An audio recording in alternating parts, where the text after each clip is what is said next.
ہم تو رکھتے ہیں مسلمانوں کا دین، دل سے ہے خدا میں ختم المرسلین۔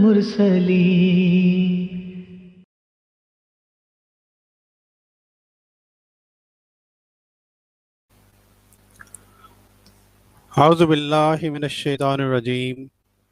بسم اللہ الرحمن الرحیم۔ محترم ناظرین، خاکسار ڈاکٹر محمد یحییٰ فیضان ختم نبوت گروپ کی جانب سے ایک دفعہ پھر آپ کی خدمت میں ایک نیا پروگرام لے کر حاضر ہے۔ اور پیارے بھائیوں، جیسا کہ ہم اس پروگرام کا جو موضوع ہے وہ کچھ دنوں سے آپ لوگوں کے ساتھ شیئر کر رہے تھے، آج کا ہمارا موضوع ہے منکرین انبیاء کے منکرانہ طور اتوار قرآن مجید کی روشنی میں۔ اور آج انشاءاللہ محض اللہ تعالیٰ کے فضل سے ہم قرآن مجید کی روشنی میں پیارے بھائیوں آپ کو اس بہت ہی اہم جو موضوع ہے اس سے متعلق کچھ بتلائیں گے۔ پیارے بھائیوں، آپ میں سے بعض لوگ یہ سوچ رہے ہوں گے کہ آخر کیا وجہ بنی کہ ہمیں یہ موضوع جو ہے وہ سلیکٹ کرنا پڑا۔ اس کی وجہ بہت ہی اہم ہے، اور وہ یہ ہے کہ بدقسمتی کے ساتھ منکرین انبیاء جو ہیں ان کی روش قرآن پاک کی تعلیم کے مطابق ہمیں پتہ چلتا ہے کہ وہ ہمیشہ ایک جیسی رہی ہے۔ ہمیشہ ان کے ہتھ کنڈے ایک جیسے ہوتے ہیں، ان کی باتیں کرنے کا طریقہ ایک جیسا ہوتا ہے، ان کا جو مومنین ہے، جو اللہ کا نبی ہے، اس کا انکار کرنے کا طریقہ ایک جیسا ہوتا ہے۔ ٹھیک ہے جی۔ لیکن آج کل بدقسمتی کے ساتھ جو مجاہدین ختم نبوت اور امت محمدیہ کے جو سو کالڈ علماء ہیں، وہ عوام کے سامنے یہ غلط تاثر دینے کی کوشش کرتے ہیں کہ جناب حضور صلی اللہ علیہ وآلہ وسلم کے بعد ہم علماء ہی کافی ہیں امت کو سنبھالنے کے لیے، اور ہمیں کسی کے کوئی ضرورت ہی نہیں ہے۔ اور جب وہ قوم کو یہ بتلاتے ہیں تو یہ بھول جاتے ہیں کہ جب حضرت مرزا غلام احمد قادیانی علیہ السلام نے یہ دعویٰ کیا کہ مجھے اللہ تعالیٰ نے مامور بنا کے بھیجا ہے، تو جس طریقے سے وہ حضرت مرزا صاحب کا انکار کرتے ہیں وہ وہی طریق ہیں جو کہ اللہ تعالیٰ نے قرآن پاک میں کن کے بیان کیے ہیں؟ منکرین کے بیان کیے ہیں۔ یہ بہت ہی اہم پوائنٹ ہے پیارے بھائیوں۔ تو آج ہم آپ کو یہ بتلانا چاہتے ہیں کہ ہمارے پیارے نبی حضور صلی اللہ علیہ وآلہ وسلم نے، جنہوں نے ہمیں یہ خبر دی کہ امت محمدیہ کا ایک عروج کا زمانہ آئے گا، پھر اس کے بعد زوال کا زمانہ شروع ہوگا، اور پھر اس زوال کے زمانے میں آپ نے بے شمار ہمیں اس کی نشانیاں بتائیں، مثلا یہ کہ قرآن پاک اٹھ جائے گا، مسجدیں ویران ہو جائیں گی، پھر یہ بھی بتلایا کہ جو علماء ہیں وہ بدترین مخلوق بن جائیں گے، فتنے انہی سے اٹھیں گے، انہی کی طرف لوٹا دیے جائیں گے، وغیرہ وغیرہ وغیرہ وغیرہ۔ تو ان حضور صلی اللہ علیہ وآلہ وسلم کی واضح ہدایات کے برخلاف جب امت کو یہ غلط پٹی پڑھانے کی کوشش کرتے ہیں بعض احباب اور علماء کہ جناب ہم تو امت محمدیہ ہیں، ہمیں کسی کی ضرورت ہی نہیں، حالانکہ حضور صلی اللہ علیہ وآلہ وسلم نے امام مہدی کے آنے کی خبر دی، آپ نے ایک مسیح کے آنے کی خبر دی، لیکن ان سب باتوں کو ایک طرف چھوڑ کے وہ کہتے ہیں جی ہم امت محمدیہ، ہمارے پاس قرآن پاک موجود ہے تو ہمارے لیے یہی کافی ہے، ہمیں کسی معمور میں اللہ کی ضرورت نہیں۔ تو پیارے بھائیوں، اس بات کو ہم آج قرآن پاک کی روشنی میں آپ کے سامنے پیش کریں گے کہ اگر واقعی امت محمدیہ کو میں کسی کے آنے کی ضرورت ہی نہیں تو آخر کیا وجہ بنی ہے کہ جب حضرت مرزا صاحب نے مامور من اللہ ہونے کا دعویٰ کیا تو یہ لوگ جب اس کے انکاری ہوئے ہیں تو ان لوگوں نے وہی حرکات کی ہیں،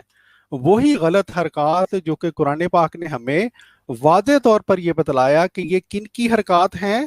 یہ ہیں جناب منکرین کی حرکات۔ اور وہ ہم پیارے بھائیوں اپنی طرف سے نہیں بتلا رہے، ہم آپ کو محض اللہ تعالیٰ کے فضل سے قرآن پاک کی روشنی میں یہ بات جو ہے وہ دکھلاتے ہیں، اور قرآن پاک کی سب سے پہلی سورت سے ہی اس کا آغاز کرتے ہیں۔ آپ دیکھیں میں جلدی سے آپ کو یہ بتلاتا ہوں، اور ایک دوسری بات میں بتلا دوں کہ قرآن پاک کے جو خاکسار یہ جو دکھلا رہا ہے، جو آیات آپ کو دکھلائے گا آج، یہ ہمارے جو چوتھے خلیفہ ہیں حضرت مرزا طاہر احمد صاحب، ان کے قرآن پاک کا جو ترجمہ ہے وہاں سے میں دکھلا رہا ہوں۔ تو سب سے پہلی جو اور اہم بات اس سلسلہ میں پیارے بھائیوں جو خاکسار آپ کو بتلانا چاہتا ہے، سمجھانا چاہتا ہے ہمارے غیر احمدی بھائیوں کو بہت ہی پیار کے ساتھ، بڑے ہی جو ہے نا دکھی دل کے ساتھ، کہ پیارے بھائیوں سوچیں کہ آن حضور صلی اللہ علیہ وسلم نے ہمیں یہ بتلایا کہ قرآن پاک کی ہر رکعت میں، قرآن پاک نماز کی ہر رکعت میں آپ نے سورہ فاتحہ پڑھنی ہے۔ اور کیا وجہ ہے؟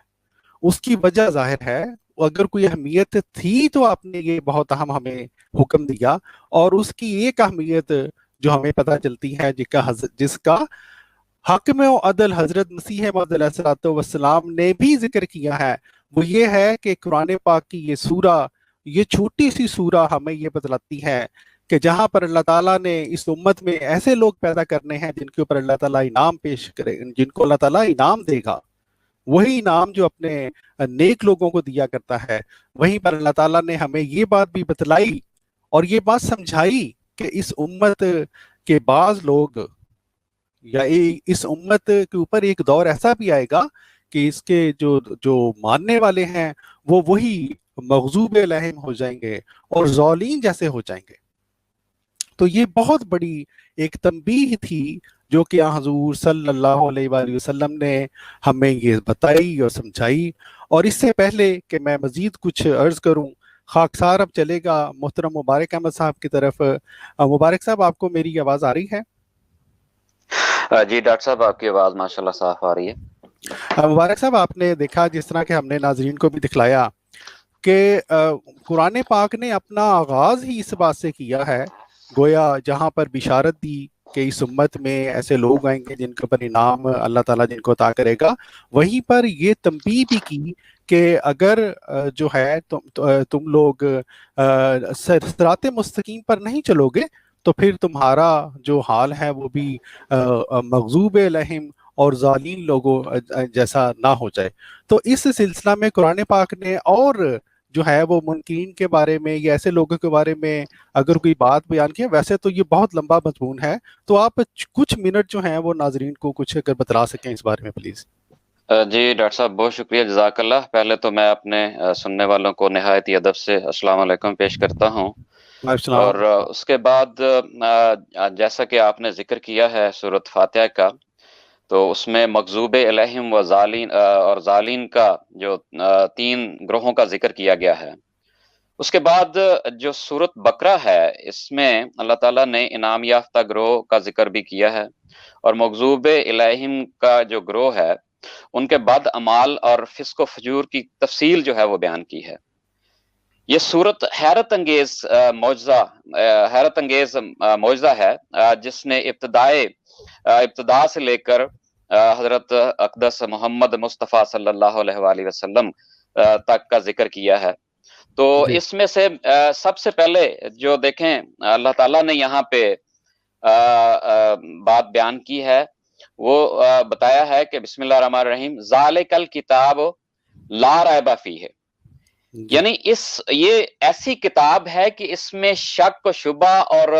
مطلب کنٹرڈکشن کی کوئی جو ہے وہ گنجائش موجود ہی نہیں ہے، اور یہی اس قرآن کا خاصہ ہے، اور یہی اس قرآن کی عظیم و شان ہونے کی دلیل ہے کہ اس کو شروع سے لے کر آخر تک پڑھ جائیے، کہیں بھی جو ہے وہ یہاں پہ اس کتاب میں آپ کو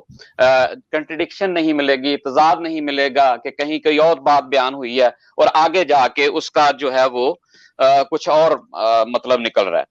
تو ہمارے جو مخالفین ہیں، بلکہ انبیاء کے جو مخالفین ہوتے ہیں، ان کا رویہ یہی ہوتا ہے کہ وہ جو تعلیم خدا تعالیٰ کی طرف سے نازل ہوتی ہے اس کو تو نہیں دیکھتے، بلکہ اپنی ہی وہ جو عقلیں لڑاتے ہیں اور اپنی عقلوں سے فیصلہ کرنے کی کوشش کرتے ہیں۔ اور آگے بھی خدا تعالیٰ نے یہی فرمایا ہے، دیکھیں کہ الذین یؤمنون بالغیب ویقیمون الصلاۃ ومما رزقناہم ینفقون، یعنی غیب پر ایمان لانا، اب یہ جو بات یہاں پہ بیان کی گئی ہے اوپر ایک تسلسل کے ساتھ کہ غیب پر ایمان لانا ہے، تو غیب کس پر ظاہر کرتا ہے خدا تعالیٰ اپنے نبیوں کو جب بھیجتا ہے تو وہی ہمیں بتاتے ہیں کہ کون سے نبی کی ضرورت کا پیش آتی ہے جب بگاڑ پیدا ہو جاتا ہے، جب ہم ان چیزوں کو جو بالکل غلط ہوتی ہیں بالکل ٹھیک سمجھنا شروع کر دیتے ہیں اور اس کو اپنا عقیدہ بنا لیتے ہیں. تو جب وہ ان کو ٹھیک کرتا ہے اور خدا تعالیٰ کی طرف سے وہ کہتا ہے کہ مجھے خدا تعالیٰ نے یہ علم دیا ہے، تو پھر اس کا ثبوت مانگتے ہیں اپنی مرضی کے مطابق. جیسے رسول کریم صلی اللہ علیہ وسلم کو آپ کو یاد ہوگا، آپ نے پڑھا بھی ہے کہ رسول کریم صلی اللہ علیہ وسلم کو یہ کہتے تھے کفار مکہ کہ جاؤ ہمارے سامنے آسمان پر چڑھ جاؤ اور کتاب لے کے آؤ، جی یعنی ہماری مرضی کے مطابق جو ہے وہ کام کرو. اور پھر اللہ تعالیٰ فرماتا ہے والذین یؤمنون بما انزل الیک وما انزل من قبلک وبالآخرۃ هم یوقنون. اور وہ لوگ جو اس پر ایمان لاتے ہیں جو تیری طرف سے اتارا گیا اور اس پر بھی جو تجھ سے پہلے اتارا گیا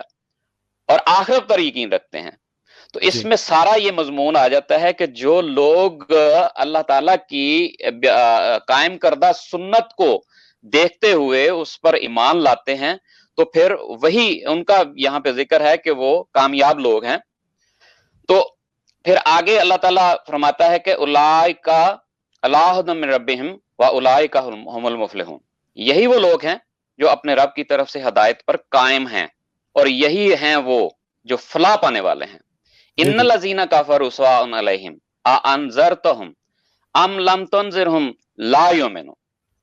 یعنی سوری یہ درمیان میں پھر کوئی فون کر رہا ہے، میرا خیال یہ جان بوجھ کر ڈسٹرب کرتے ہیں، اللہ تعالیٰ ان کو. کوئی بات نہیں، آپ کنٹینیو رکھیں. ہاں جی، منکرین کا یہی تو کام ہے مبارک بھائی، یہی کام ہے ان کا. اللہ تعالیٰ فرماتا ہے کہ یقیناً وہ لوگ جنہوں نے کفر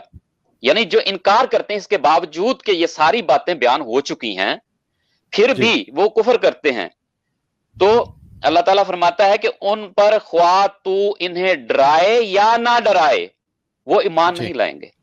آج کا بین ہی آپ دیکھ لیں وہی صورتحال ہے کہ ہم کہتے ہیں کہ دیکھیں خدا تعالیٰ نے جو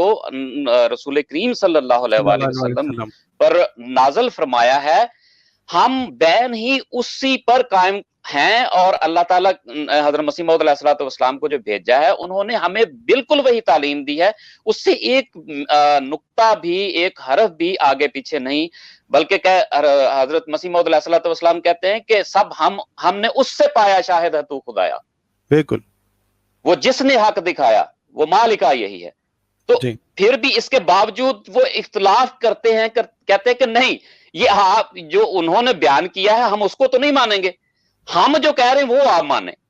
یعنی جو اختلاف ہے وہ ہم قرآن سے حل نہیں کریں گے، ہم اپنی عقل سے جو ہے وہ اس کو حل کریں گے. اسی سلسلے میں حضرت مسلم موعود رضی اللہ تعالیٰ عنہ کا ایک شعر مجھے یاد آ رہا ہے کہ عقل کو دین پہ حاکم نہ بناؤ ہرگز، یہ تو اندھی ہے اگر نیر الہام نہ ہو. یعنی خدا تعالیٰ کی طرف سے اذن نہیں ہوتا، خدا تعالیٰ کے بتائے ہوئے رستے پر آپ نہیں چلتے تو لازمی بات ہے بھٹک جانے کی. تو پھر وہی بھٹکے ہوئے لوگوں کو خدا تعالیٰ کیا فرماتا ہے، خاتم اللہ علی قلوبہم وعلی سمعہم وعلی ابصارہم غشاوۃ ولہم عذاب عظیم. یعنی اللہ نے ان کے دلوں پر مہر کر دی. اب ڈاکٹر صاحب یہاں پہ ایک بات بڑی نقطے کی ہے کہ اگر آپ انسانی فطرت کو بھی دیکھیں تو جو انسان کسی کی اچھائی چاہتا ہو وہ اس کو دھتکارے گا، دور کرے گا، تو وہ بھی اس کو کہے گا یار جا پھر تو جہاں جانا ہے کھڈے میں جا، مجھے کیا، پھر میں تو تمہیں سمجھانے کی کوشش کر رہا ہوں. تو یہاں اللہ تعالیٰ فرما رہا ہے کہ ان کے دلوں پر مہر لگا دی اللہ تعالیٰ نے، اور ان کی آنکھوں پر پردہ ڈال دیا، اور ان کے لیے ایک بڑا عذاب جو ہے وہ مقدر ہے. تو یہ سارا جو چیزیں بیان کی گئی ہیں، اور آگے بھی اللہ تعالیٰ فرماتا ہے فی قلوبہم مرض فزادہم اللہ مرضا ولہم عذاب عظیم بما کانوا یکذبون. ان کے دلوں میں بیماری ہے، بس اللہ تعالیٰ نے ان کو بیماری میں بڑھا دیا، اور ان کے لیے بہت دردناک عذاب مقدر ہے بوجہ اس کے کہ وہ جھوٹ بولتے ہیں. جی جی. اب اگر ہم تسلسل سے اسلام کی تعلیم کو دیکھیں، قرآن کی تعلیم کو دیکھیں اور سنت اللہ کو، جو سب سے بڑی بات ہے کہ سنت اللہ تعالیٰ نے ایک ایسی حجت قائم کی ہے کہ جو بہت ہی لا علم اور ان پڑھ لوگ ہوتے ہیں، جن کو بالکل بھی علم نہیں ہوتا، خدا تعالیٰ نے ان کے لیے بھی ایک ایسا راستہ رکھا ہے جی کہ بھٹک جانے کا کوئی بھی مطلب کہ ذرا سا بھی جو راستہ ہے وہ نہیں چھوڑا. جی جی. یعنی خدا تعالیٰ نے اپنے جو سچے انبیاء ہیں، اپنے سچی تعلیم کتب جو نازل فرمائی ہیں، ان کے حق میں بتدریج جو ترقی لکھ دی ہے، اور ان کے حق میں جو بتدریج وہ ترقی کرتے چلے جاتے ہیں اور کامیاب ہوتے چلے جاتے ہیں اور بڑھتے چلے جاتے ہیں اور دنیا پر غالب آتے جاتے ہیں. جی. یہ ایک ایسی سنت خدا تعالیٰ نے قائم کی ہے جس سے ایک عام فہم جو بندہ ہے اس پر بھی حجت قائم ہو جاتی ہے کہ اس کو یہ انکار یا اس کے لیے گنجائش نہیں رہتی کہ یار مجھے تو پتہ نہیں تھا، مجھے مولانا صاحب نے کہا اور میں نے اس کو مان لیا. بالکل. مولانا صاحب کو تو اللہ تعالیٰ کے رسول نے، جو مولوی حضرات ہیں، ان کے متعلق میں بہت ساری احادیث بیان کر دی ہیں کہ ان کا کیا حال ہوگا. وہ تو ساری دنیا کے سامنے، اس کے باوجود یہ لوگ سمجھنے کی کوشش نہیں کرتے کہ کیا ہم رسول کریم صلی اللہ علیہ وسلم کی ان احادیث پر ہی عمل کر لیں. جیسے آپ نے ابھی ایک حدیث کا ذکر کیا ہے کہ وہ بدترین مخلوق ہوں گے آسمان کے نیچے. پھر رسول کریم صلی اللہ علیہ وسلم کا حکم، جو ایک حدیث ہے کہ اگر تمہیں امام والی جماعت، یہ جب سوال ہوا کہ وہ اگر امام والی جماعت نہیں ملتی تو ہم صحابہ کی طرف سے تو ہم کیا کریں. جی جی. تو رسول کریم صلی اللہ علیہ وسلم نے یہاں تک فرما دیا کہ آپ جنگلوں میں جا کر درختوں کے پتے چباؤ تب تک جب تک تمہیں موت نہ آ جائے. یعنی ان فرق اور ان خرابیوں میں نہ پڑو تاکہ تم جہنمی نہ قرار پاؤ. اگر میں امام نہیں ملتا تو جا کر جنگلوں میں بس جاؤ، ان سب سے الگ تھلگ ہو جاؤ اور خدا تعالیٰ کی طرف جھکو. لیکن افسوس ہے ان بندوں پر کہ یہ ان باتوں کو نہ سمجھتے ہیں. اور پھر خدا تعالیٰ نے یہی نہیں، خدا تعالیٰ نے اس قرآن کو، جیسا کہ ڈاکٹر صاحب آپ کو معلوم ہوگا کہ یہ لوگ جب اعتراض کرتے ہیں تو خاص طور پر پرٹیکولر وہ الفاظ مانگتے ہیں جو ان کی مرضی کے مطابق ہوں. جی جی. یہ ایک بہت بڑا مسئلہ ہے ان کا کہ نہیں، ہمیں یہ دکھائیں، یہ ہوگا تو ہم مانیں گے. تو اللہ تعالیٰ قرآن مجید میں فرماتا ہے، یہ سورۃ نور ہے، آیت نمبر ان کے حساب سے تو یہ ہوگی 35 اور ہمارے حساب سے ہمارے جو قرآن ہے اس کے اندر 36 ہے. اس میں اللہ تعالیٰ فرماتا ہے کہ اللہ تعالیٰ لوگوں کے لیے مثالیں بیان کرتا ہے. اب صاف دیکھیں یہاں پہ لکھا ہوا ہے کہ اللہ تعالیٰ ایگزیکٹ یہ نہیں ہے کہ فلاں بندہ جو ہے یہ نام ہوگا اور بالکل اسی نام سے وہ بندہ آئے گا، وہ تمہیں یہ باتیں کہے گا اور تم نے اس طرح ماننا ہے. نہیں، اللہ تعالیٰ نے ایک لائے عمل دے دیا، ایک فارمولہ دے دیا ہے، اس کے تحت وہ آپ کو ماننا ہوگا. اور وہ سنت اللہ جو میں نے ابھی آپ کو بتایا، یہاں بیان کیا ہے، وہ بھی ایک ان میں سے جو ہے وہ نمونہ ہے کہ وہ اس کی طرف دیکھیں اور وہ جو آگے جا کے اس کو مانیں. جیسے میں ایک مثال آپ کو دوں گا کہ حضرت یوسف علیہ السلام کے متعلق جو آتا ہے کہ جب وہ آئے تو ان کے جو ماننے والے تھے، جب ان کی وفات ہوئی، یہ سورہ مومن میں اس کا ذکر ہے کہ ان کو وہ کہنے لگے کہ اب اس کے، جب ان کی وفات ہوئی تو کہتے کہ اب ان کے بعد یہ کوئی نبی نہیں آئے گا. جی اللہ کسی اور. تو یہ جو بات پہلے بیان کی خدا تعالیٰ نے کہ اللہ تعالیٰ مثالیں بیان کرتا ہے، تو یہاں دیکھیں کہ یہ میں ایک ایگزامپل دیا ہے میں نے کہ یہ مثال ایک بیان کر دی کہ انہوں نے بھی یہ کہا تھا کہ اب اس کے بعد کوئی نبی خدا تعالیٰ نازل نہیں فرمائے گا. جی بالکل، جزاک اللہ. تو یہاں بھی آج بھی آپ دیکھ لیں کہ وہ مثال جو ہے وہ اللہ تعالیٰ نے کس طرح وہ پہلے بیان کر دی تھی کہ یہ منکرین کا یہ حال ہوگا. یعنی کہ یہ مثال یہاں پہ ہے تو پھر آئندہ بھی لازمی اس کو اس کی تصدیق میں کوئی ہونا چاہیے تھا. تو وہ آج ہم دیکھتے ہیں کہ آج بھی یہ لوگ کہتے ہیں کہ رسول کریم صلی اللہ علیہ وسلم کے بعد جو ہے وہ کوئی بھی نبی نہیں آئے گا. جزاک اللہ مبارک بھائی، بہت بہت شکریہ. اور اس سے پہلے کہ خاکسار جریر اللہ بھائی کی طرف جائیں، خاکسار جو ہے ایک بہت ہی اہم نقطہ جو ہے وہ اپنے دوستوں کے ساتھ شیئر کرنا چاہتا ہے، اور وہ یہ ہے کہ ہمارے جو غیر احمدی مسلمان بھائی ہیں، یہ نہ جانے کیوں یہ سمجھتے ہیں کہ جو قرآن پاک میں جو پہلی قومیں، پہلے انبیاء کا جو ذکر خدا تعالیٰ نے کیا ہے، وہ گویا صرف کہانیاں ہی ہیں اور اس میں ہمارے لیے سبق نہیں ہے۔ پیارے بھائیوں، میرے پیارے بھائیوں، میں بڑے ہی ادب سے یہ آپ کی خدمت میں گزارش کرنا چاہتا ہوں، خدا را قرآن پاک کی اس تعلیم کو سمجھیں، قرآن پاک کے اس نقطے کو سمجھیں۔ اللہ تعالیٰ نے جو پہلے انبیاء اور پہلی قوموں کا ذکر کیا قرآن پاک میں، وہ ہمارے لیے ایک راستہ جو ہے اللہ تعالیٰ نے بتلایا ہے۔ اللہ تعالیٰ نے ہمیں یہ بتلایا ہے کہ مومنین کے رستے پہ چلنا، ان لوگوں میں سے یہ جو قوموں کا ذکر چل رہا ہے، ان میں آپ تقریباً ہر نبی کی زندگی میں آپ دیکھیں گے مومنین کا ذکر ہے اور پھر ان کے مخالفین کا ذکر ہے۔ تو اللہ تعالیٰ نے ہمارے لیے کیا رستہ پسند فرمایا ہے؟ مومنین والا رستہ۔ اور جس طرح کہ خاکسار نے عرض کیا ہے، اس سے پہلے کہ میں محترم جلیل اللہ صاحب کے پاس جاؤں، میں ایک آدھی اور جو بات ہے وہ آپ کو دکھلانا چاہتا ہوں، اور اس کے بعد خاکسار جو ہے وہ جلیل اللہ بھائی کے پاس چلے گا، اور وہ بھی جو ایک آدھی بات ہے پیارے بھائیوں، وہ ہے قرآن پاک کی بعض ایسی آیات جو ہمیں واضح طور پر یہ تعلیم دیتی ہیں کہ جو منکرین انبیاء ہیں ان کی کیا سنت رہی ہے اور کیوں یہ تعلیم دیتی ہے۔ پھر وہی نقطہ جو خاکسار نے عرض کیا ہے، اللہ تعالیٰ نے یہ باتیں ہمیں اس لیے بتلائی ہیں پیارے بھائیوں کہ تاکہ ہم منکرین انبیاء جیسی باتیں نہ کریں۔ اب یہ دیکھیں، آپ کو یہ نظر آ رہا ہوگا، مثلاً اللہ تعالیٰ نے سورہ یاسین کی یہ بہت ہی مشہور آیت ہے، اور کتنے ہی دکھ کے ساتھ اللہ تعالیٰ نے اس بات کا اظہار کیا ہے، یا حسرتن علی العباد، یا حسرتن علی العباد ما یأتیہم من رسول الا کانوا بہ یستہزئون، کہ وائے حسرت بندوں پر، وائے حسرت بندوں پر، ان کے پاس کوئی رسول نہیں آتا مگر وہ اس سے ٹھٹھا کرنے لگتے ہیں۔ اب یہ دیکھیں پیارے بھائیوں، بہت ہی اہم بات، کبھی آپ سارا قرآن پاک پڑھ جائیں، سارا قرآن پاک دیکھ لیں، آپ کو کوئی ایک آیت بھی ایسی نہیں ملے گی جس میں یہ ذکر ہو کہ مومن وہ منکرین کے اوپر ٹھٹھا کر رہے ہیں یا اس طرح کیا کرتے تھے،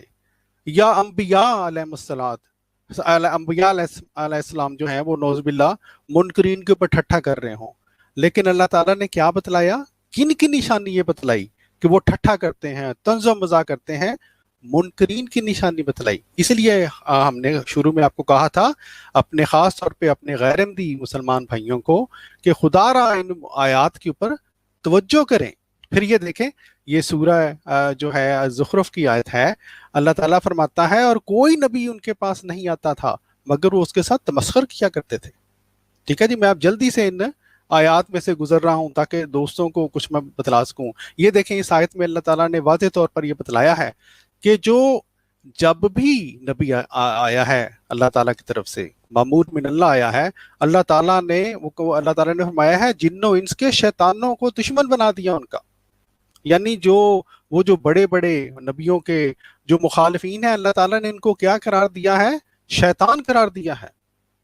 جس طرح کہ سورہ البقرہ میں بھی شروع میں اللہ تعالیٰ نے فرمایا ہے وَإِذَا خَلَوْا إِلَىٰ شَيَاطِينِهِمْ، کہ جب وہ اپنے شیطانوں کے پاس جا کے باتیں کرتے ہیں یا جب ان کو جا کے ملتے ہیں۔ ٹھیک ہے جی، تو اللہ تعالیٰ کے نزدیک منکرین نے انبیاء کے جو بڑے بڑے سردار ہیں ان کا کیا اللہ تعالیٰ نے ان کو قرار دیا ہے؟ گویا وہ شیطان ہیں، استغفر اللہ۔ پھر اللہ تعالیٰ یہ دیکھ لیں سورہ المومنون میں فرماتا ہے جب بھی کسی امت کی طرف اس کا رسول آیا تو انہوں نے اسے جھٹلا دیا، تکبر اختیار کیا اور سرکش قوم بنے۔ اور اللہ تعالیٰ معاف کرے میرے پیارے غیر احمدی مسلمان بھائیوں، تکبر تو آج کل کی علماء میں اور آپ لوگوں میں کوٹ کوٹ کر بھرا ہوا ہے۔ آپ لوگ تو جماعت احمدیہ مسلمہ کے افراد کے ساتھ جب بات بھی کرتے ہو تو کس لہجے میں بات کرتے ہو؟ ذرا سوچئے گا پیارے بھائیوں، کیا یہ مومنین کا لہجہ ہے؟ تکبر اختیار کرنا، یہ تو اللہ تعالیٰ نے منکرین کی نشانی بتلائی ہے۔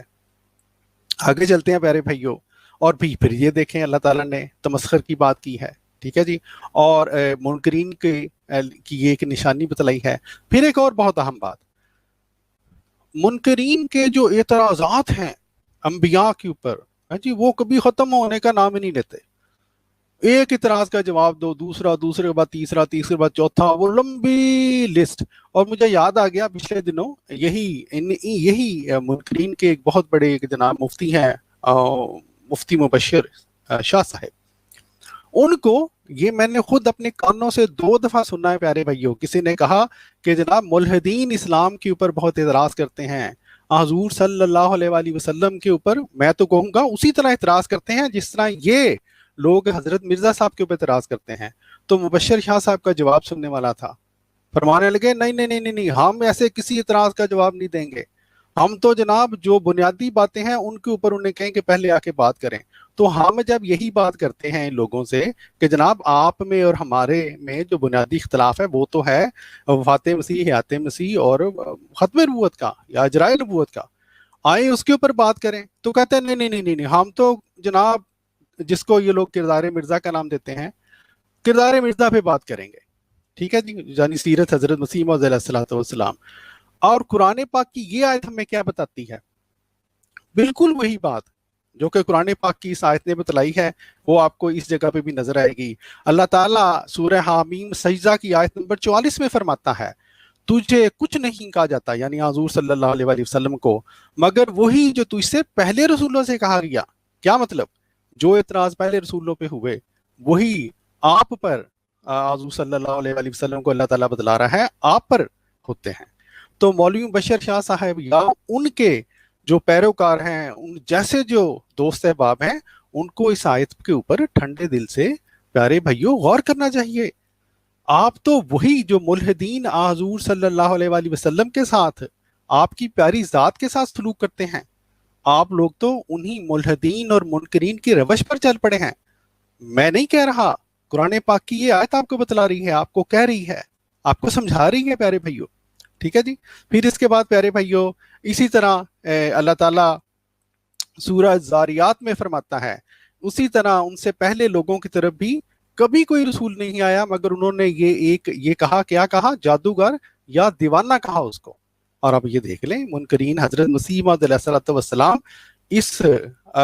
منکرین کی روش پر عمل کرتے ہیں یا نہیں کرتے ہیں۔ بہرحال پیارے بھائیوں یہ لمبی ایک بہت زیادہ آیات ہیں اس سلسلہ میں، لیکن چونکہ پروگرام کا جو وقت ہے، جو دورانیہ ہے، وہ جو ہے وہ اتنا لمبا نہیں ہوتا، تو خاکسار اب محترم جلیل اللہ بھائی صاحب کے پاس جائے گا۔ السلام علیکم ورحمۃ اللہ وبرکاتہ۔ جلیل اللہ بھائی۔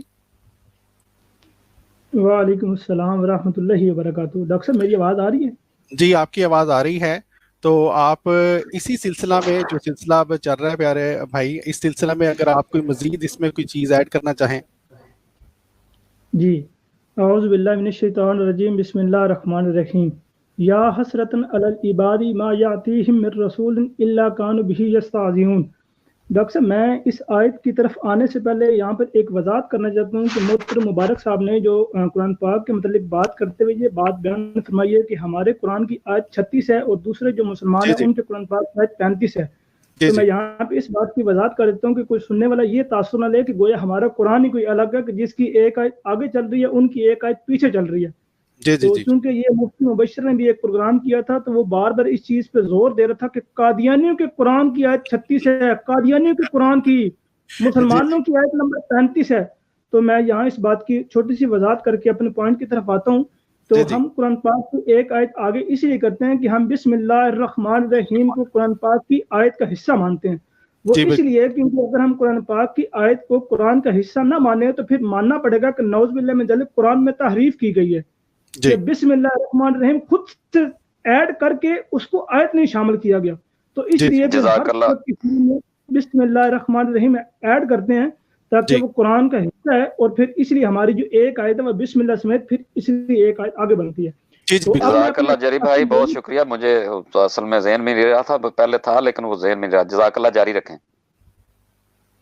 تو اس لیے میں اصل موضوع کی طرف آتا ہوں کہ اللہ تعالیٰ نے قرآن پاک میں کتنی زبردست بات بیان فرما دی ہے کہ اس آیت میں تمام موضوعات کلیئر ہو جاتے ہیں۔ اللہ تعالیٰ فرماتا ہے کہ وائے حسرت بندوں پہ، یعنی حسرت افسوس ان بندوں پہ کہ جب بھی ان کے پاس کوئی رسول آتا ہے تو وہ اس سے سوائے ہنسی ٹھٹا کے کچھ بھی نہیں کرتے، تکذیب کرتے ہیں، مذاق کرتے ہیں، ہنسی مذاق کرتے ہیں، تمسخر اڑاتے ہیں۔ تو اس آیت کی تفسیر میں حافظ عماد الدین صاحب یعنی تفسیر ابن کثیر میں یہ بات لکھی ہوئی ہے کہ بندوں پر حسرت و افسوس ہے، بندے کل اپنے اوپر کیسے نادم ہوں گے، بار بار کہیں گے کہ ہائے افسوس، ہم نے تو خود اپنا برا کیا۔ بعض قراتوں میں یا حسرتن علی العباد علی انفسہا بھی آیا ہے، یعنی بندوں پر افسوس ہے کہ انہوں نے اپنے نفس پر افسوس کیا۔ مطلب یہ قیامت کے دن عذابوں کو دیکھ کر ہاتھ ملیں گے کہ انہوں نے کیوں رسولوں کو جھٹلایا اور کیوں اللہ کے فرمان کے خلاف کیا۔ دنیا میں تو ان کا یہ حال تھا، جب بھی کبھی جو رسول آیا انہوں نے بلا تامل جھٹلایا اور دل کھول کر ان کی بے ادبی اور توہین کی۔ تفسیر ابن کثیر سورہ یاسین زیر آیت یا حسرتن علی عباد ما یاتیہم۔ تو اس آیت میں اللہ تعالیٰ نے ایک قانون اور ایک کلیہ بیان کر دیے کہ جب بھی اللہ تعالیٰ کی طرف سے کوئی مامور من اللہ یا کوئی مرسل آتا ہے تو جو منکرین اسلام ہوتے ہیں یا منکرین انبیاء ہوتے ہیں ان کا کام صرف اور صرف تکذیب کرنا، ہنسی ٹھٹا کرنا اور ٹھکرانا ہوتا ہے۔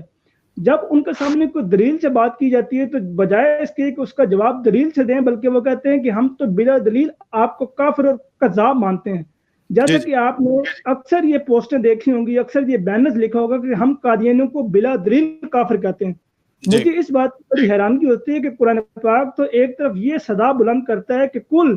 اے نبی کریم صلی اللہ علیہ وسلم آپ فرما دیجئے کن کو؟ منکرین اسلام کو کہ ہاتو برہانکم ان کنتم صادقین، کہ اگر تم سچے ہو تو کوئی پختہ دلیل لے کے آؤ۔ یعنی اگر تم بتوں کی عبادت کرتے ہو، اگر تمہارے پاس کوئی دلیل ہے، اگر تمہارے پاس کوئی شریعت ایسی آئی ہے کہ خدا نے تمہیں اس چیز کا حکم دیا ہے کہ تم بتوں کی پرستش کرو، تو اگر تم اپنی بات میں سچے ہو تو کوئی پختہ دلیل لے کے آؤ۔ قرآن تو ہمیں یہ تعلیم دیتا ہے کہ جب تم کسی منکر سے یا جب تم کسی بھی شخص سے بات کرو تو دلیل کی بنا پر بات کرو۔ قرآن بات پر کہتا ہے کہ افلا یتدبرون القرآن، تم قرآن پر تدبر کیوں نہیں کرتے؟ افلا تعقلون، تم عقل کیوں نہیں کرتے؟ افلا ینظرون، تم کیوں نہیں دیکھتے؟ قرآن بات پر انسان کا جھنجھوڑ کر یہ کہتا ہے بجائے ہم اس کے کہ تدبر کریں، غور کریں، فکر کریں، عقل کریں، مگر ہمارا تو منشا یہی ہوتا ہے کہ نہیں جی ہم نے تو بنا دلیل کے بنا بات کے ہی یہ بات کہنی ہے۔ سورہ یاسین میں اللہ تعالیٰ نے کچھ انبیاء کا تذکرہ کرتے ہوئے یہ بات بیان فرمائی ہے کہ وَضْرِبْ لَهُمْ مَثَلًا أَصْحَابَ الْقَرْيَةِ إِذْ جَاءَهَا الْمُرْسَلُونَ، اور ان کے لیے بستی والوں کو مثال کے طور پر پیش کرو جب ان کے پاس پیغمبر آئے۔ یہ سورہ یاسین کی آیت نمبر 13 ہے۔ اس کے بعد پھر اللہ تعالیٰ فرماتا ہے إِذْ أَرْسَلْنَا إِلَيْهِمُ اثْنَيْنَ فَكَذَّبُوهُمَا فَعَزَّزْنَا بِثَالِثٍ فَقَالُوا إِنَّا إِلَيْكُمْ مُرْسَلُونَ، یعنی جب ہم نے ان کی طرف دو پیغمبر بھیجے تو انہوں نے دونوں کی تکذیب کی، پھر ہم نے تیسرے سے انہیں تقویت بخشی تو انہوں نے کہا ہم تو تمہاری طرف بھیجے گئے ہیں۔ اس کے بعد پھر اللہ تعالیٰ یہ بات بیان فرماتا ہے کہ قالو، یعنی بستی والوں نے کہا ما انتم الا بشر مثلنا، کہ تم تو صرف ہم جیسے ایک بشر ہو۔ وما انزل الرحمن من شیء، کہ اللہ تعالیٰ نے یعنی خدا رحمان نے کوئی چیز نازل ہی نہیں کی۔ ان انتم الا تکذبون، تم تو محض جھوٹ بولتے ہو۔ یہ تیسرے نبی کی طرف جب مزید نبی آئے تو انہوں نے اس کے متعلق بھی یہ بات بیان کر دی کہ آپ تو ہماری جیسے ایک بشر ہی ہیں، خدا رحمان نے آپ کی طرف تو کوئی چیز نازل ہی نہیں کی اور آپ تو محض جھوٹ بولتے ہیں۔ اور منکرین انبیاء کو جو شیوا ہر دور میں رہا ہے وہ یہی رہا ہے کہ جب بھی خدا کی طرف سے آنے والے نے یہ سزا بلند کی کہ میں خدا کی طرف سے آیا ہوں، تم میں جو بھی برائیاں جو بھی اس طرح کی چیزیں ہیں ان کو چھوڑ دو۔ کبھی بھی اس نبی نے یہ مطالبہ نہیں کیا کہ تم میری پرستش کرو، تم مجھے مانو، میں بڑی چیز ہوں تم مجھے مانو۔ کوئی نبی بھی ایسی تعلیم نہیں لے کے آیا، بلکہ اللہ تعالیٰ کے قرآن میں یہ بات بیان کرتا ہے کہ ہر نبی کی جو بنیادی تعلیم ہے وہ یہی ہے کہ لا الہ الا اللہ، کہ اللہ تعالیٰ کے سوا کوئی معبود نہیں ہے، اسی کی پرستش کرو۔ ہر نبی کی یہی بنیادی تعلیم رہی ہے۔ مگر جو منکرین اسلام رہے ہیں یا منکرین انبیاء رہے ہیں ان کا یہی شیوا رہا ہے کہ جب ان کے پاس نبی آتے ہیں تو وہ یہ کہتے ہیں کہ ہم تمہاری کیوں بات مانیں، ہمارے آباء و اجداد کیا غلط تھے، تم ایک نئی بات لے کے آ گئے ہو۔ یہ قرآن نے بڑی پیاری بات بیان فرمائی ہے۔ آج کل بھی یہ دیکھنے کو ملتا ہے کہ جب ہم کسی غیر احمدی مسلمان بھائی سے بات کر رہے ہوتے ہیں تو بجائے اس کے دلیل سے بات کرے وہ یہ کہتے ہیں کہ اچھا ہمارے علماء سارے غلط ہیں، ہمارے آباء و اجداد سارے غلط ہیں، تم ایک نئی بات لے کے آئے ہو۔ تو اس ضمن میں اللہ تعالیٰ تو یہ بات بیان فرماتا ہے کہ ہم نئی بات یا نئی چیز یا ایک نئی تحقیق یا ایک نئی بات اسی لیے لے کے آئے ہیں کیونکہ نبی کا کام یہ ہوتا ہے کہ ان نبی المخبر عند اللہ تعالیٰ، کہ نبی جو ہے وہ اللہ تعالیٰ سے غیب کی خبریں پاتا ہے۔ اگر آپ کی علماء کو یہ منشا ہے، اگر آپ کی علماء کے پاس یہ چیز ہے کہ وہ خدا سے غیب کی خبریں پاتے ہیں تو وہ پیش کریں کہ جی مجھے خدا نے یہ خبر دی ہے۔ اگر تو وہ اس طرح کی کوئی بات بیان کرتے تو ہم نہ ماننا تو پھر کہیں گے یار آپ خدا کی طرف سے آئی بات کو بھی نہیں مانتے۔ رہی بات قرآن کریم کی کہ قرآن پاک جو ہے وہ خدا کی طرف سے کتاب ہے تو آپ اس کو نہیں مانتے، یہ تو ایک الزام ہے جو کہ ہمارے پر لگایا جاتا ہے۔ قرآن پاک کے متعلق ہم یہ اعتقاد رکھتے ہیں کہ قرآن پاک کی ہر آیت کو ہم مانتے ہیں، کسی بھی آیت کو، کسی بھی لفظ کو، کسی بھی شوشے کو منسوخ نہیں مانتے، بلکہ جیسا کہ آپ نے پہلے بھی یہ بات بیان کی ہے کہ قرآن پاک کے بارے میں بعض لوگ یہ کہتے ہیں کہ اس میں گویا قصے کہانیاں تھی، وہ پرانے انبیاء کی یا پرانے وقتوں کے لیے تھی، وہ گزر گئی ہیں، آج کے دور کے لیے وہ نہیں ہے۔ جیسے کہ میں پچھلے سیشن میں یہ سنا چکا ہوں کہ انجینئر محمد علی مرزا صاحب نے بھی یہ بات بیان کی قرآن پاک کی اکثر یہ واقعات جو ہیں وہ منسوخ ہو چکے ہیں۔ حالانکہ اللہ تعالیٰ تو یہ بات بیان فرماتا ہے کہ ہم دہرایا تاکہ تم نصیحت پکڑو، تاکہ تم عبرت پکڑو، تاکہ تم نصیحت حاصل کرو، مگر ہمارے جو لوگ ہیں وہ یہ کہتے ہیں کہ نہیں جی بعض آیات اس کی منسوخ ہو چکی ہیں۔ تو منکرین انبیاء جو ہیں، میں آخر میں ایک بات کہہ کے سلیم میر بھائی کی طرف چونکہ وہ بھی آئے ہیں ان کی طرف چلتے ہیں، تو جب بھی کبھی منکرین انبیاء جتنے بھی پہلے انبیاء گزر چکے ہیں، جو اعتراضات، جو الزامات یا جو باتیں ان کی طرف جھوٹی منسوب کی جاتی ہیں، بین ہی وہی باتیں حضرت اقدس مرزا غلام احمد صاحب قادیانی علیہ السلام کی طرف منسوب کی جاتی ہیں۔ یہ تو قرآن نے چونکہ ہمارے لیے ضابطہ حیات ہے، یہ تو قرآن نے بیان کر دیا کہ جب بھی ان کے پاس کوئی رسول آیا تو انہوں نے سوائے ہنسی ٹھٹا کیا کن لوگوں نے جو منکرین ہوا کرتے ہیں۔ اور خدا کی طرف سے آنے والا یہ کہتا ہے کہ میں خدا کی طرف سے آیا ہوں، یہ میرے نشانات ہیں، یہ زمانہ میرا خود چیخ چیخ کر پکار رہا تھا، اس زمانے میں میری ضرورت تھی، اس زمانے میں خود زمانہ ایک مسئلے کا وہ پکار رہا تھا کہ کسی مسئلے کی ضرورت ہے۔ تو چونکہ اب میں آ چکا ہوں، میں نے خدا کی طرف سے دیے براہین آپ لوگوں میں تقسیم کی ہیں، جیسے کہ میں مرزا صاحب کی کتاب الہدا سے بھی یہ بات بیان کر چکا ہوں، جو کہ صفحہ نمبر 102 پر یہ تحریر موجود ہے کہ حضور فرماتے ہیں کہ میں نے کئی تحریرات لکھ کے، کئی کتابیں لکھ کے، کئی جریدے لکھ کے مخالفین کو بلایا، ہر طریقے سے ان کو بلایا، لیکن انہوں نے میری پرواہ نہ کی اور خدا کی طرف سے آئے ہوئے فرستادے کو انکار کر دیا، جھٹلا دیا۔ تو ہمیشہ یہی ہوا کہ جب بھی خدا کی طرف سے کوئی آیا تو انہوں نے ہمیشہ انکار کیا، پھر انکار کرنے کے بعد ان کی اخلاقی حالت اس طرح ہو گئی ہے کہ وہ بے جا الزامات، بے جا اس طرح کی باتیں منسوب کرنا کہ گویا یہ تو انتہائی عجیب و غریب سی مخلوق ہے، گویا یہ انسان کی کیٹیگری میں نہیں ہے، اور اپنے آپ کو ایک انسان ریپریزنٹ کرنا اور پھر گالیاں بھی نکالنا، بد زبانی بھی کرنا، بد اخلاقی بھی کرنا، اور پھر ہر طریقے سے ان کو روکنا بھی۔ اب یہ ایک طرف یہ کہتے ہیں کہ قادیانیوں کی جو کتابیں روحانی خزائن ہیں ان میں سوائے جھوٹ کے اور مغلظات کے کچھ بھی نہیں بھرا ہوا۔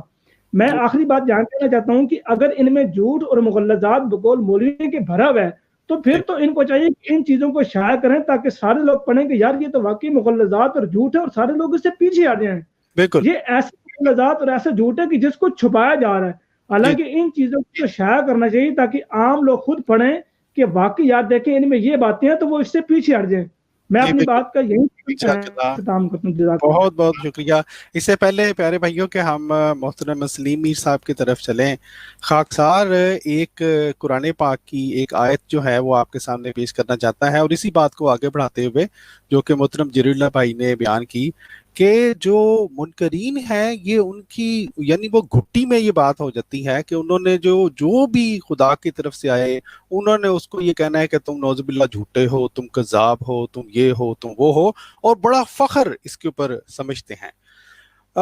اور ایک بات جو خاص طور پر میں اس لیے یہاں پہ بیان کرنا چاہتا ہوں، یہ قرآن پاک کی آیت اس لیے دکھلانا چاہتا ہوں پیارے بھائیوں کہ جو منکرین حضرت مسیح موعود علیہ الصلوۃ والسلام ہیں وہ یہ جھوٹا تاثر لوگوں کو دیتے ہیں کہ گویا حضور صلی اللہ علیہ وآلہ وسلم کی شخصیت تو ایسی شخصیت تھی جن کو لوگ صادق اور امین کہا کرتے تھے، اور یہ دیکھیں جی اب نعوذ باللہ مرزا صاحب کو دیکھیں، ان کو تو ہم لوگ کذاب کہتے ہیں۔ میں حیران ہوتا ہوں کیا یہ لوگ قرآن پاک نہیں پڑھتے؟ قرآن پاک کی گواہی ہمیں یہ بتلاتی ہے، یہ دیکھیں سورہ صاد آیت جو ہے آیت نمبر 5 میں اللہ تعالیٰ فرماتا ہے وقال الکافرون ھذا ساحر کذاب، کہ کافر کیا کہتے ہیں ہمارے پیارے نبی حضور صلی اللہ علیہ وآلہ وسلم کو، ان منکرین حضرت مسیح موعود علیہ الصلوۃ والسلام کی طرح کیا کہتے تھے وہ، نعوذ باللہ. اور کافروں نے کہا یہ سخت جھوٹا جادوگر ہے، یعنی حضور صلی اللہ علیہ وآلہ وسلم کو ساحر بھی کہا، جادوگر کہا، اور کذاب بھی کہا. استغفر اللہ استغفر اللہ. تو اس لیے یہ نقطہ بیان کرنے کے ساتھ ہی پیارے بھائیوں، خاکسار جو ہے وہ محترم جو ہمارے سلیم میر بھائی ہیں ان کی طرف چلتا ہے. السلام علیکم ورحمۃ اللہ وبرکاتہ. وعلیکم السلام ورحمۃ اللہ وبرکاتہ. میری آواز آ رہی ہے صاف؟ جی جی بالکل صاف آ رہی ہے. بہت بہت شکریہ آپ سب بھائیوں کا، بہت اچھی آپ نے گفتگو کی. محترم ڈاکٹر محمد یحییٰ صاحب نے قرآن کریم سے اکثر وہ آیات دکھا دی ہیں جس میں منکرین انبیاء کے ساتھ جو منکرین کا انبیاء کے ساتھ جو منکرین انبیاء کا رویہ ہوتا ہے اس کے بارے میں اللہ تعالیٰ خود بیان فرما رہا ہے کہ ان کا رویہ کیا ہوتا ہے اور وہ کس طرح مخالفت کرتے ہیں. اور اسی طرح محترم جری اللہ صاحب نے بڑی وضاحت سے مختلف حوالہ جات پیش کر کے اس کو روشن کر دیا ہے کہ مخالفین کا طریقہ کار کیا ہوتا ہے. تو جیسا کہ آپ صاحب نے بیان کیا کہ مخالفین حضرت مسیح موعود علیہ الصلوۃ والسلام کا بالکل وہی رویہ ہے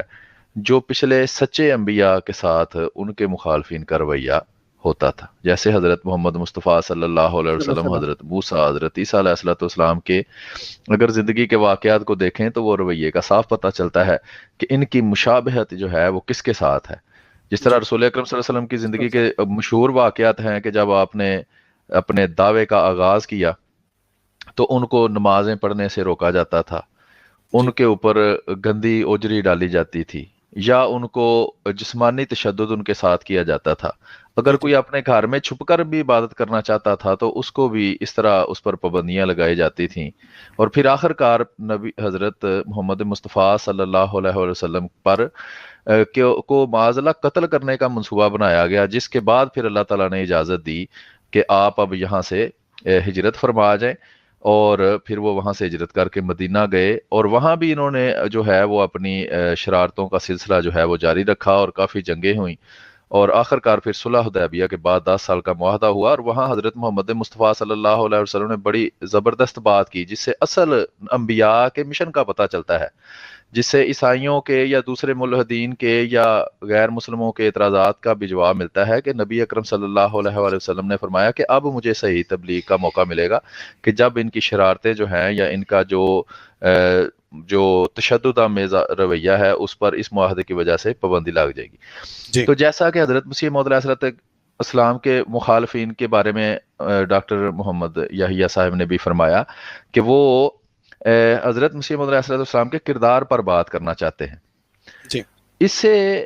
پہلی تو چھوٹی سی بات، جیسا کہ ہم ہمیشہ کہتے ہیں کہ جب آپ ختم نبوت کو مانتے ہیں یعنی کہ نبی کریم صلی اللہ علیہ وسلم کے بعد کوئی نبی نہیں آ سکتا، تو کسی بندے کا بھی کردار پرکھنے کی کوئی ضرورت نہیں. مثلا ایک بندے سے لائیو میری بات ہو رہی تھی، اسے میں نے پوچھا کہ جناب آپ حضرت مرزا غلام احمد قادری علیہ السلام کے کردار پہ پہلے بات کرنا چاہتے ہیں. اچھا فرض کریں میں مان لیتا ہوں کہ کردار ٹھیک نہیں،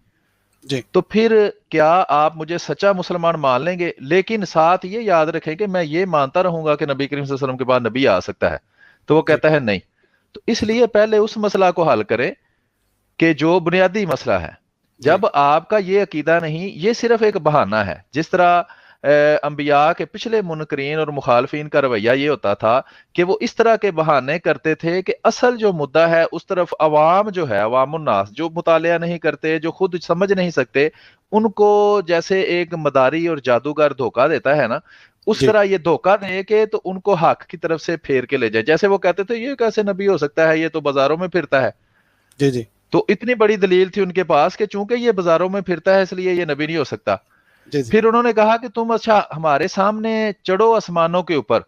وہاں سے فرشتوں کے کندھوں پر ہاتھ رکھ کے نیچے اترو اور تمہارے ہاتھ میں شریعت ہو، اور کہتے ہیں پھر بھی ہم نے تمہیں نہیں ماننا. کہ ان کو یہ بھی شک تھا کہ ہو سکتا ہے یہ چڑھ ہی جائے اور اتر ہی آئے اور کچھ چیز لے ہی آئے، تو کہتے ہیں ماننا ہم نے تمہیں پھر بھی نہیں، جیسا کہ ایک ان کے ختم نبوت کے عظیم مجاہد کا ایک قول ہے کہ اگر اللہ آسمان سے اتر کر بھی مجھے کہہ دے گا نا کہ یہ مرزا غلام محمد قادیانی سچا ہے، میں ماننا میں نے پھر بھی نہیں۔ تو اس جو الزام ہے یا مخالفین کا جو طریقہ کار ہے حضرت مسیح موعود علیہ السلام کے کردار کو لے کر جو وہ پیش کرتے ہیں،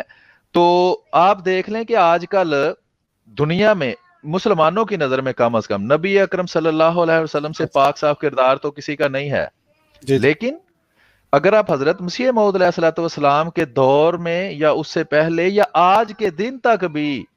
اگر آپ عیسائیوں کی ویڈیوز دیکھیں جو اسلام کے خلاف بناتے ہیں وہ 100% نبی اکرم صلی اللہ علیہ وسلم کے اوپر وہی الزام لگاتے ہیں۔ اگر آپ یہودیوں کی ویڈیو دیکھیں تو وہ حضرت عیسیٰ علیہ السلام پر وہی الزام لگاتے ہیں۔ مثلا بہت بڑا الزام ان کا اپنا بہتان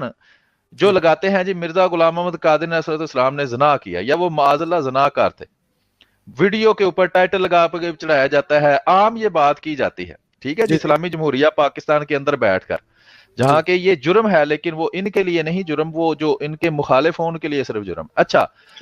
وہی الزام 100% یہودی جو ہے وہ حضرت عیسیٰ علیہ السلام پر اور حضرت مریم پر لگاتے ہیں۔ وہی الزام جو رسول اللہ علیہ وسلم کی زندگی میں موجود منافقین تھے، انہوں نے رسول اللہ علیہ وسلم کی اس پاک باز بیوی پر، جس کی خدا نے بعد میں پھر گواہی دی کہ یہ جھوٹے ہیں اور یہ بیوی آپ کی سچی اور پاک باز ہے، اس پر معاذ اللہ زنا کا الزام لگا دیا، اور اس کے دلیلیں بالکل وہی تھیں جو جیسے ان کے پاس ہیں، بلکہ ان سے زیادہ مضبوط دلیلیں تھیں ان کے پاس۔ وہ کہتے تھے جی یہ دیکھو ہم نے دیکھا ہے یہ ایک بندے کے ساتھ اکیلی آئی ہے تو یہ اس کی دلیل ہے کہ معاذ اللہ یہ بدکار۔ یہ کہتے ہیں نہیں، وہ ایک گمنام بندے کا خط ہے جس نے اپنے خط کے اندر یہ لکھا ہے کہ جناب یہ جو آپ خلیفہ صاحب ہیں، آپ کبھی کبھی معاذ اللہ زنا کرتے تھے اور وہ تو ہمیشہ زنا کرتے، یا وہ ہمیشہ زنا کرتے اور آپ کبھی کبھی کرتے تھے، تو بس اس گمنام بندے کا یہ خط لکھ دینا ہی اس بات کا ثبوت ہے کہ آپ معاذ اللہ زناکار ہیں۔ اور اتنے یہ چھوٹی ذہنیت کے ہیں کہ جب ان کو توجہ دلائی جاتی ہے کہ جو تم بات کر رہے ہو یہ مناسب اس لیے بھی نہیں کہ اس کو اگر رسول مان لیا جائے تو پھر رسول اللہ صلی اللہ علیہ وسلم کو بھی یہی ماننا پڑے گا، حضرت عیسیٰ کو بھی یہی ماننا پڑے گا، حضرت مریم کو بھی یہی ماننا پڑے گا، حضرت عائشہ کو بھی یہی ماننا پڑے گا، تو اوپر سے شور مچانا شروع کر دیں گے، او سارے انبیاء کی توہین کر دی، او اتنے مقدس لوگوں کی توہین کر دی۔ اور محترم توہین ہم نہیں کر رہے، آپ کر رہے ہیں۔ ہم آپ کو توجہ دلاتے ہیں کہ اگر آپ یہ اصول بنا لیں کہ کسی گمنام بندے کا یہ کہہ دینا کہ فلاں بندہ زناکار تھا اس کو زناکار ثابت کر دیتا ہے، تو پھر الزام تو جس پر لگا ہے اس کو ماننا پڑے گا کہ معاذ اللہ وہ زناکار تھا۔ خود سب سے دنیا کی پاک ترین ہستی حضرت محمد مصطفیٰ صلی اللہ علیہ وسلم کے بارے میں بھی یہ یہی کہتے ہیں کہ فلاں عورت کے ساتھ انہوں نے بغیر نکاح کے جو ہے نا وہ ازدواجی تعلق قائم کیے، اس کا مطلب معاذ اللہ انہوں نے زنا کیا۔ یہ ایک چھوٹی سی بچی، اس کو آپ کو پتہ ہے یورپ میں تو اس بارے میں قوانین بنے ہوئے ہیں کہ وہ جرم ہے، قابل دست اندازی پولیس جرم ہے چھوٹے بچے کے ساتھ جو ہے وہ ازدواجی تعلق قائم کرنا۔ تو وہ الزام لگاتے ہیں کہ یہ اگر محمد صلی اللہ علیہ وسلم معاذ اللہ اس دنیا میں موجود ہوتے تو ان کو تو سزا ملنی تھی اس بات کی کہ انہوں نے چھوٹی سی بچی سے جو ہے وہ ازدواجی تعلق قائم کی۔ 100% وہی الزام آج حضرت مرزا غلام محمد قادیانی علیہ السلام پر لگائے جاتے ہیں۔ میرے سامنے جب بھی کوئی الزام لگاتا ہے میں اس کی غیرت کو جگاتا ہوں کہ تم خالی حضرت مسیح موعود علیہ السلام پر الزام نہیں لگا رہے۔ خود یہ عامر نذیر ابھی بھی وہ کہیں میرے پاس ریکارڈ میں موجود ہوگا کہ اس نے کہا جی وہ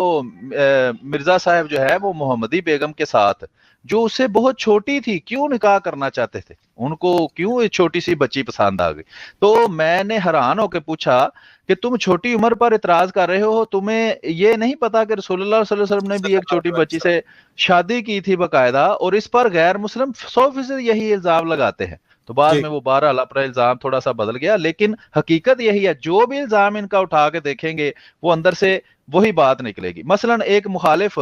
ابھی کچھ دیر پہلے اس سے بات چلتی رہی ہے فیس بک پر، وہ بد زبانی، چونکہ ان کا وتیرہ ہے کہ یہ بد زبانی کے بغیر بات نہیں کرتے، گالی گلوچ کے بغیر بات نہیں۔ اسے میں نے کہا کہ محترم گالی گلوچ نہ کریں، قرآن کی آیت لگائی کہ دیکھیں اللہ تعالیٰ فرماتا ہے کہ اچھے طریقے سے گفتگو کرو، اللہ کے رستے کی طرف بلاؤ اچھے طریقے سے، اچھی نصیحت کے ساتھ. تو اس نے حضرت مسیح موعود علیہ السلام کی تحریر لگانی شروع کر دی. وہی جو انہوں نے نکالی ہوئی ہیں باتیں کہ یہ دیکھیں جی مرزا غلام احمد قادری ایسا تو خود گالیاں دیتے تھے، اس لیے میرا گالیاں دینا جائز ہو گیا. میں نے کہا اچھا مجھے یہ بتاؤ کہ اگر ایک غیر مسلم قرآن کریم کے اندر ایسے سخت الفاظ نکال کر، مثلا مخالفین کو کتا بھی کہا گیا، گدھا بھی کہا گیا، بدترین مخلوق بھی کہا گیا، نجس اور پلید بھی کہا گیا، جہنمی بھی کہا گیا،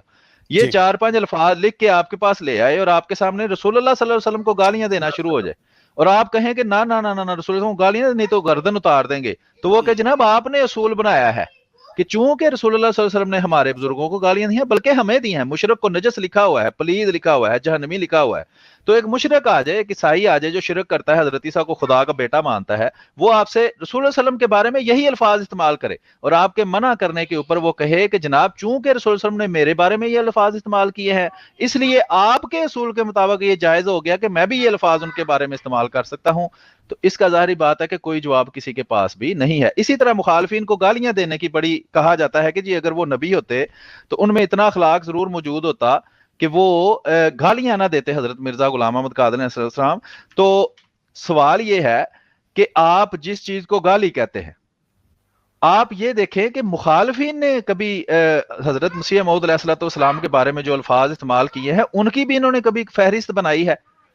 کبھی بھی نہیں بنائی. خود میں نے ایک بندے سے لائیو پروگرام کے اندر جب اس نے بات کی تو میں نے کہا یہی تو مشرک نبی کریم صلی اللہ علیہ وسلم کو کہتے تھے کہ یہ ہمارے خداؤں کو گالیاں نکالتا ہے، یہ ہمیں جہنمی کہتا ہے. ہمیں سب کا لفظ ہے وہاں عربی کے اندر، سب کہتے ہی گالی کو ہیں. تو انہوں نے کہا کہ یہ ہمیں گالیاں دیتا ہے، ہمارے خداؤں کو گالیاں دیتا ہے کہ یہ جہنمی ہے اور یہ جو ہے دوزخ کی آگ ہے. وہی الزام تم لوگ ہم پر لگاتے ہو. دوسرا یہ ہے کہ مخالفین جیسے ثناء اللہ امرتسری، محمد حسین بٹالوی، پیر میر علی شاہ وغیرہ وغیرہ جتنے بھی مخالفین تھے، آپ ان کی تحریرات نکال لیں، ان میں جو الفاظ ہیں دجال، کذاب، اگر وہ گالیاں نہیں ہیں تو اگر کوئی مخالف وہی الفاظ رسول اللہ صلی اللہ علیہ وسلم کے بارے میں استعمال کرے تو آپ تو اس کو واجب القتل مانتے ہیں. تو وہی الفاظ جب یہ مخالفین حضرت مسیح موعود علیہ السلام، ثناء اللہ امرتسری، محمد حسین بٹالوی حضرت مسیح موعود علیہ السلام کے بارے میں استعمال کرتے تھے تو وہ آپ کو گالیاں کیوں نہیں لگتی؟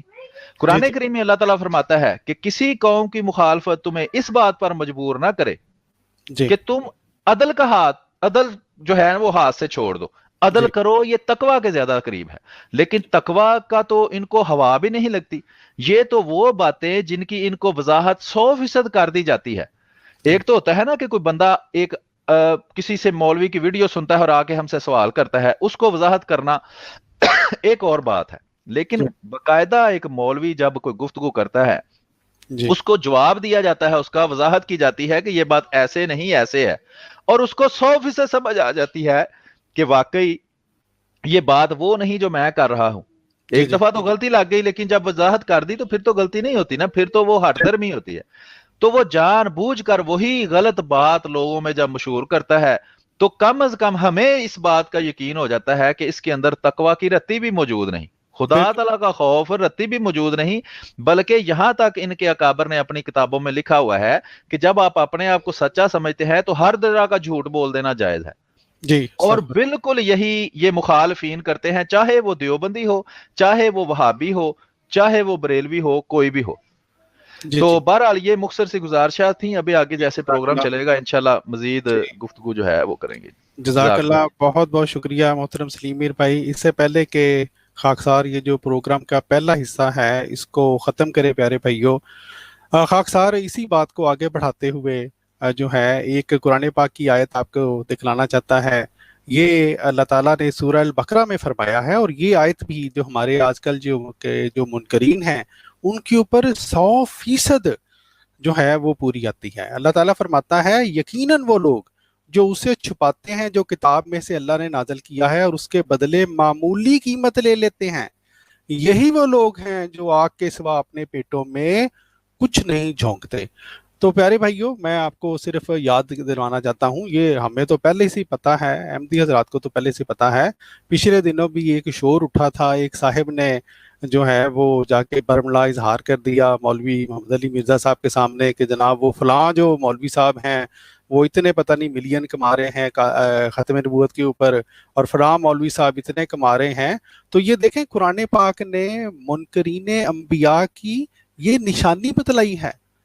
کہ جناب وہ مذہب کو بزنس بنا لیتے ہیں، ادھر سے بات چھپاؤ، ادھر سے بات چھپاؤ، لوگوں کو بیوقوف بناؤ وغیرہ وغیرہ۔ اور آخر پہ پیارے بھائیوں، خاکسار جو ہے، جس طرح کہ میں نے عرض کیا، میں اس پہلے حصے کو ختم کرنے سے پہلے یہ عرض کرنا چاہتا ہوں کہ ہم نے آپ کے سامنے قرآن پاک کی آیات کی روشنی میں آپ کو پیارے بھائیوں پروگرام کے پہلے حصے میں یہ دکھلایا کہ منکرین انبیاء کے طور اتوار کس طرح کے ہوتے ہیں، اور دکھلانے کی وجہ بڑی ہی معذرت کے ساتھ یہ بنی کہ جو ہمارے غیر احمدی مسلمان بھائی ہیں ان کو ہم یہ توجہ دلانا چاہتے ہیں کہ خدا را قرآن پاک کی ان آیات کو پڑھیں، اپنی تربیت کریں، ان بری عادات سے باہر نکلیں۔ مذہب کاروبار نہیں ہے پیارے بھائیوں، آپ نے بھی مرنا ہے، ہم نے بھی مرنا ہے، ایک دن ہم اللہ تعالیٰ کے حضور حاضر ہوں گے اور ہم سب جواب دیں ہیں اللہ تعالیٰ کے حضور۔ اور اس لیے ہم آپ سے یہ گزارش کرتے ہیں کہ بحث برائے بحث بہت ہو چکی، تنقید برائے تنقید بہت ہو چکی۔ آپ نے اگر علمی گفتگو کرنی ہے تو ہمارا پلیٹ فارم حاضر ہے، ہم کرتے بھی ہیں، لیکن خدا را وہ جو پہلے بھی ہم نے پروگرام کے شروع میں کہا، اوچھے ہتھ کنڈے چھوڑ دیں۔ قرآن پاک نے فرمایا ہے ہاتھو برہانکم ان کنتم صادقین، سچے ہیں تو برہان لے کے آئیں، ہم یہاں بیٹھے ہیں، ہم آپ سے ڈسکشن کریں گے، اگر آپ سوال کریں گے، جواب ہوا تو ہم اس کا جواب دیں گے، نہ ہوا تو ہم آپ سے معذرت کر لیں گے۔ لیکن آخر میں صرف ایک جو ہے گزارش کر کے خاکسار جو ہے پہلے حصے کو ختم کرے گا، اور وہ یہ کہ آپ نے ہماری جو قرآن پاک کی آیات کے بارے میں گزارشات سن لی، ہمیں کچھ کی نہیں بھائیوں، نصیحت ہے غریبانہ، کوئی جو پاک دل ہووے دلو جاں اس پہ قرباں ہے۔ یہ حضرت مسیح موعود علیہ الصلوۃ والسلام کا پیارا شعر تھا۔ اس کے ساتھ ہی خاکسار پہلا جو حصہ ہے اس کو ختم کرتا ہے۔ اور پیارے بھائیوں، جیسا کہ آپ کو علم ہے،